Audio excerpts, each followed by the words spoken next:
Em 2005, o círculo se fechava com o lançamento da aguardada continuação de O Chamado, com a volta da Rachel e do Aidan, interpretados respectivamente por Naomi Watts e David Dorfman. O objetivo do novo capítulo era deixar a fita amaldiçoada de lado e focar na complexidade da relação entre mãe e filho diante da ameaça sobrenatural da Samara, agora vivida pela Kelly Stables no lugar da Davei Chase. Hideo Nakata, o cineasta que dirigiu a trilogia original japonesa de O Chamado, foi contratado para comandar a continuação que estava com o roteiro pronto, escrito pelo Erin Kruger, mesmo roteirista do primeiro filme, o remake do Gore Verbinski lançado em 2002 no cinema. Realizado entre maio e novembro de 2004, O Chamado 2 tinha uma data inicial programada para ser lançada nos cinemas, o feriado de Ação de Graças nos Estados Unidos, o que acabou não acontecendo como planejado inicialmente. Isso porque o compositor Hans Zimmer não pôde trabalhar na trilha do filme como fez no primeiro, já que estava envolvido com outro projeto, o filme Batman Begins. Outro motivo foi a análise das exibições testes de O Chamado 2,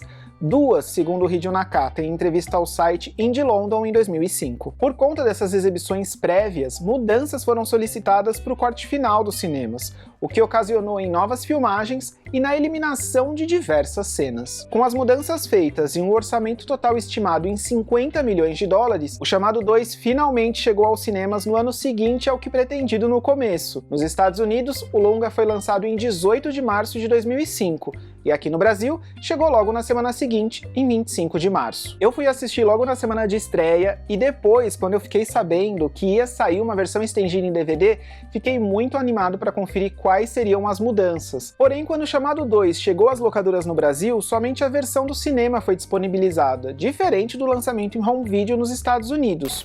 E aí, recentemente, eu realizei um sonho de consumo do Felipe lá dos anos 2000, que era adquirir aqui essa versão estendida de O Chamado 2. Na época eu não consegui comprar o DVD importado, né? Eu tinha só o DVD lançado aqui no Brasil.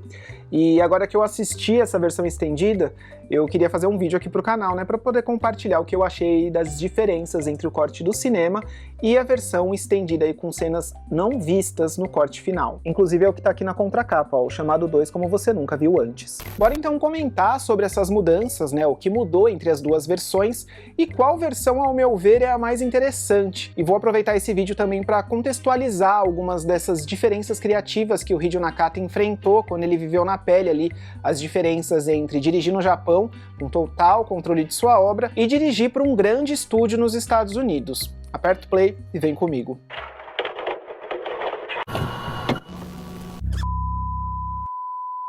Antes da gente continuar, deixa eu me apresentar rapidinho, caso esse seja seu primeiro vídeo por aqui. Eu sou o Felipe Pérez e esse é o Filmes Encontrados, um espaço para falar sobre filmes e séries de terror e suspense. Já deixa um like e um hype para que esse conteúdo seja mais recomendado aqui na plataforma, se inscreve para receber os vídeos semanais aqui do canal e me segue também lá no Instagram, @filmesencontrados.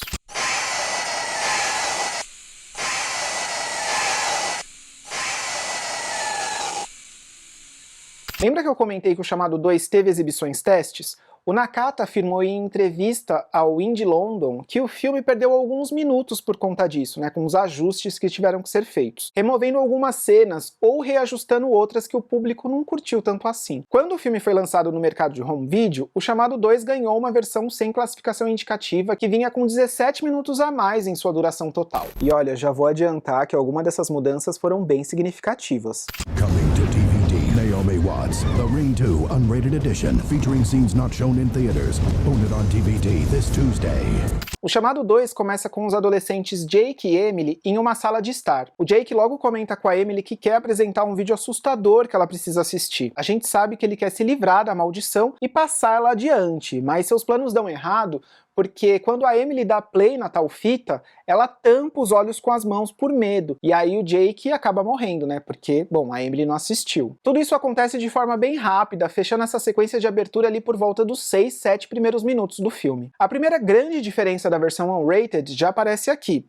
A sequência de abertura na versão sem cortes é bem maior, quase com o dobro de duração. Quando a gente vê ali aquela panorâmica da cidade, onde a nova história do filme vai se passar, Ao invés de já adiantar para a cena da sala, a panorâmica da cidade segue intacta até revelar dois adolescentes em um balanço no quintal. Aqui a gente tem o Jake e a Emily que conversam sobre por que não tinham tido contato antes, já que estudavam juntos há bastante tempo. A gente já percebe que a Emily tem um interesse romântico pelo Jake, mas se sente insegura por conta do interesse repentino dele, que pede desculpas por ter demorado tanto tempo para tomar coragem e falar com ela. Ela tem esse mix de felicidade e desconfiança, sabe? De como se tivesse algo estranho no ar. Além dessa cena que apresenta e estabelece melhor esses personagens, lembrando que o Jake já tinha sido apresentado também naquele curta Rings, que liga o chamado com o chamado 2, a gente também tem mais cenas desses dois personagens dentro da casa na versão unrated. E esses minutos a mais, com diálogos adicionais entre os adolescentes, funcionam como um respiro na abertura,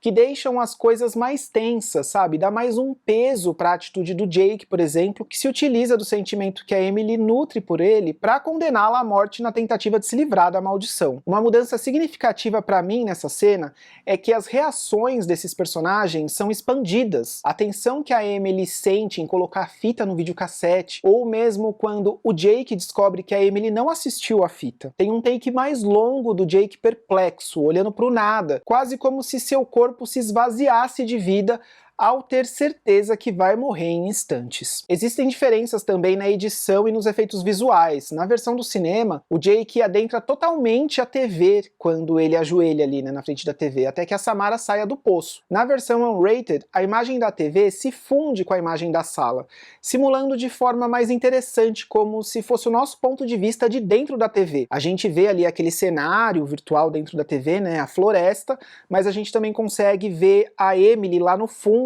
reagindo àquela situação, morrendo de medo. A saída da Samara do poço tem alguns segundos a mais, e também podemos ver na versão unrated que o rosto do Jake começa a desfigurar, algo que não fica claro na versão dos cinemas, já que o rosto dele é mostrado com um plano bem mais fechado. Existe também uma mudança na ordem como as imagens são apresentadas, entre mostrar o rosto do Jake e o grito da Emily antes que a cena encerre em estática. Enquanto na versão dos cinemas tem a sequência de abertura ali entre 6 e 7 minutos, a versão unrated, né, sem a classificação indicativa, encerra essa mesma sequência de abertura entre os minutos 11 e 12, ou seja, uma abertura bem mais longa. Aqui já aproveito para resgatar mais um trecho da entrevista do Hideo Nakata ao Indie London, em que o diretor comenta sobre as diferenças entre filmar no Japão, com controle criativo, e filmar nos Estados Unidos com uma produção encomendada. O Nakata comentou que foi contratado bem perto do início das filmagens, e que os ânimos nos bastidores estavam sempre à flor da pele por conta do alto orçamento do filme, segundo ele, 10 vezes maior do que ele tinha quando fez o Ring em 98. Além de também agora estar trabalhando com uma equipe bem maior. E ele comenta que em certo ponto se acostumou ali e entendeu como as coisas funcionavam, e que a principal diferença entre filmar no Japão e nos Estados Unidos é que quando ele fazia filmes no Japão e o orçamento era reduzido, tudo precisava ser muito bem planejado, porque o que seria filmado era exatamente o que tinha sido determinado na pré-produção, inclusive a versão final do roteiro. Já nos Estados Unidos, usando o chamado 2 como exemplo, ele afirma que a pós-produção teve uma importância maior do que a pré-produção. Isso porque durante as filmagens, as cenas eram sempre filmadas de diversos ângulos e maneiras diferentes, assim, todas possíveis, para que a decisão final acontecesse só na montagem, levando também em conta as exibições teste, onde tiveram lá as alterações. Essa frase dele resume bem, olha só. Quando começo a filmar, tenho uma ideia precisa de como vou montar todas as cenas, mas em Hollywood não posso pensar nisso enquanto filmo. Tenho que pensar só depois, na pós-produção. Quando Hollywood pretende que um filme seja distribuído no mundo todo, eles precisam ter certeza que o filme vai funcionar em diferentes mercados. Por isso as exibições teste são tão importantes em Hollywood, e por conta disso, é sempre preciso filmar muito. O Takashi Shimizu, outro diretor japonês que também dirigiu um remake norte-americano de sua obra nos anos 2000, passou por algo parecido com O Grito, que recebeu uma versão sem cortes quando foi lançado em home video. Dentre várias cenas deletadas ou muito violentas, parte do material foi cortado ou deletado para conseguir uma classificação mais branda e atingir um público maior. Mas também tiveram cenas que foram cortadas porque não seriam tão fáceis de serem digeridas, né, entendidas ali pelo público, como foi o caso do final alternativo de O Grito, que eu comento nesse outro vídeo aqui do canal, que é mais focado em finais alternativos. Lá eu falo desse final em específico, vale a pena dar uma olhada depois que você terminar esse aqui. Mas voltando ao chamado 2, além da sequência de abertura, outro grande momento do filme que foi totalmente reduzido para favorecer a ação foi quando a Rachel e o Aidan vão a uma feira da cidade e o Aidan tem ali um encontro com a Samara no banheiro masculino. Na versão unrated, esse momento ganha um desenvolvimento maior, dando mais camadas tanto a Rachel quanto ao Aidan. Logo que eles chegam na feira, eles encontram algumas vizinhas que tentam puxar papo com a Rachel. A gente tem ali um momento bem bonitinho entre a Rachel e o Aidan, porque a Rachel pede ajuda pra ele para poder escapar ali daquela situação. Ela fala, né, vai caminhando sem olhar pra trás que eu vou te chamar, mas finge que você não tá me escutando pra eu poder sair daqui e conseguir me livrar dessa situação. Outra mudança significativa é que a Rachel acaba encontrando o Max na feira, enquanto olhava ali algumas fitas VHS em uma das barracas. É um momento totalmente novo de interação entre esses personagens que foi omitido na versão dos cinemas. E aqui a gente pode conhecer um pouco mais do passado do Max, que tinha voltado para aquela cidade porque seus pais tinham ficado doentes. Ele tinha retornado para poder cuidar deles e, enfim, mesmo depois que eles morreram, ele permaneceu na cidade e continuou tocando o jornal, que é justamente o lugar onde a Rachel vai trabalhar. É um momento importante para desenvolver essa relação entre eles, já que o Max vai demonstrar bastante empatia em ajudar a Rachel mais pra frente na história ali junto com o Aidan. E enquanto eles conversam, a gente também tem algumas mudanças nas cenas do Aidan. No corte dos cinemas, o Aidan vê a imagem de alguns servos na floresta que olham para ele de forma desconfiada, enquanto na versão unrated, ele tem uma espécie de alucinação enquanto observa algumas crianças brincando de pegar maçã com a boca em um balde de água. É curioso porque esse momento, tanto na versão do cinema como na versão unrated, meio que pré-anunciam uma situação de perigo que vai acontecer.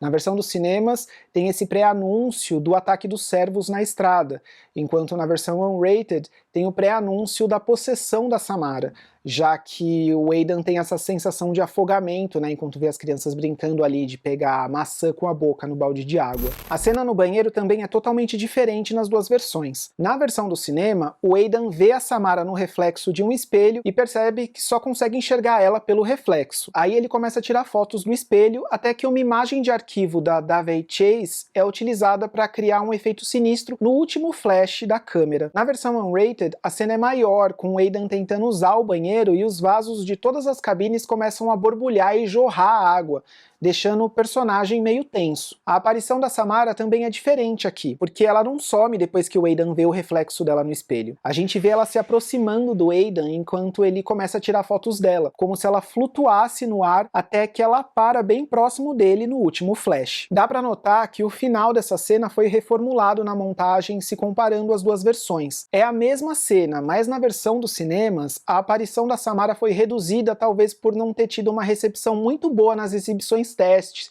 ali da Samara flutuando no ar. Tanto que na reformulação da cena foi utilizada uma cena de arquivo da Davey Chase que fez a Samara no primeiro filme. Aparece ali bem rapidinho quando o Aidan vai tirar a última foto, né, o último flash antes do corte, descartando toda aquela cena da Kelly Stables flutuando no ar. Aqui vale destacar outro trecho da entrevista do Nakata sobre a diferença entre como o terror é feito no Japão e nos Estados Unidos, olha só. Os filmes de horror na Ásia são mais silenciosos em termos de trilha sonora e efeitos sonoros. Tudo é mais sutil na expectativa de sentir medo. Um fantasma pode se movimentar e apenas parar atrás de alguém e ser assustador sem fazer mais nada. Curioso como esse comentário dele conversa com as modificações da cena do banheiro, né? Já que a cena removida da Samara era justamente assim como ele descreve, porque a Samara só meio que flutua no ar e para ali na frente do Aidan, né, sem ter um grande efeito sonoro ou um jump scare. Já aproveita para deixar nos comentários qual versão dessa cena você prefere.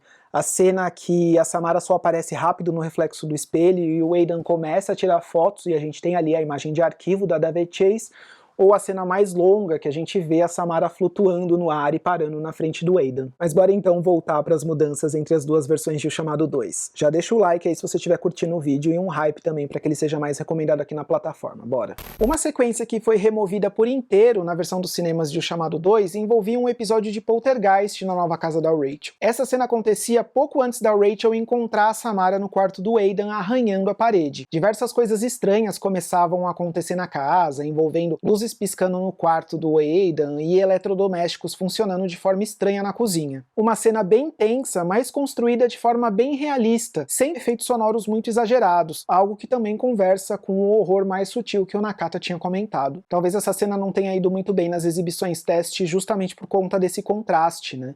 É uma cena de poltergeist, mas é uma cena bem simples, né? Não tem grandes efeitos visuais, não tem efeitos muito barulhentos, tal, é uma coisa mais contida.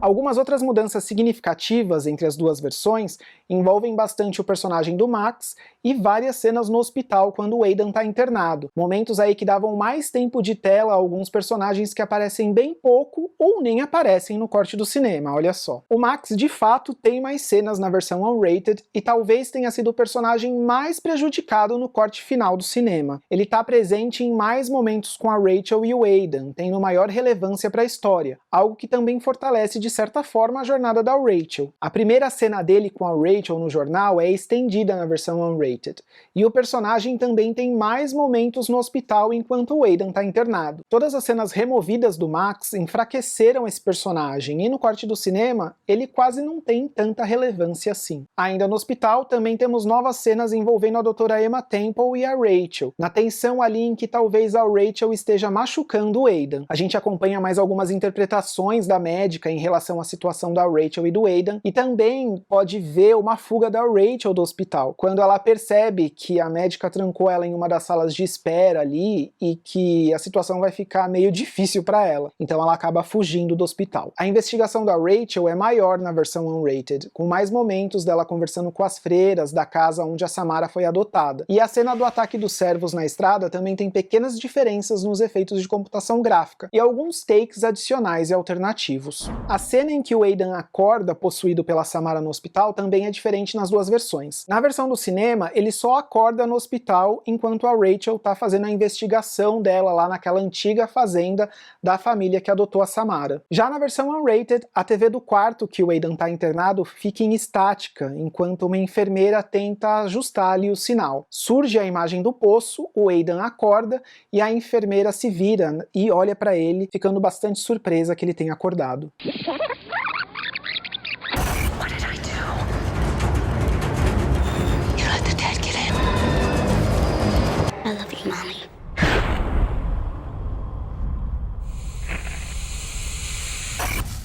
Bom, todas essas cenas e mudanças totalizam ali por volta de 17 minutos a mais da versão unrated em relação ao corte dos cinemas. E agora, sabendo dessas principais diferenças entre as versões, qual delas você acha que é a melhor? Fica claro que os cortes foram feitos para favorecer a ação do filme, como, por exemplo, com a redução da abertura, para eliminar logo a história da fita e focar na trama da Rachel e do Aidan sendo ameaçados pela Samara. Mas, entre as duas versões, a versão unrated acaba sendo a minha preferida porque fortaleceu alguns momentos da história, né? Algumas cenas são estendidas, a gente consegue sentir um pouco mais ali o que está acontecendo, assim como deu mais sentido pro personagem do Max, que tem muito mais relevância e conexão com a jornada da Rachel, que eu acho que foi o grande diferencial dessa versão. Então, para mim, a versão unrated acaba sendo a mais interessante. Espero que você tenha gostado desse vídeo. Se curtiu, deixa um like, um hype, comenta também qual é a sua versão preferida, né? Agora que você sabe quais são as mudanças, e se inscreve para não perder os próximos conteúdos. A gente se vê na próxima terça de Filmes Encontrados.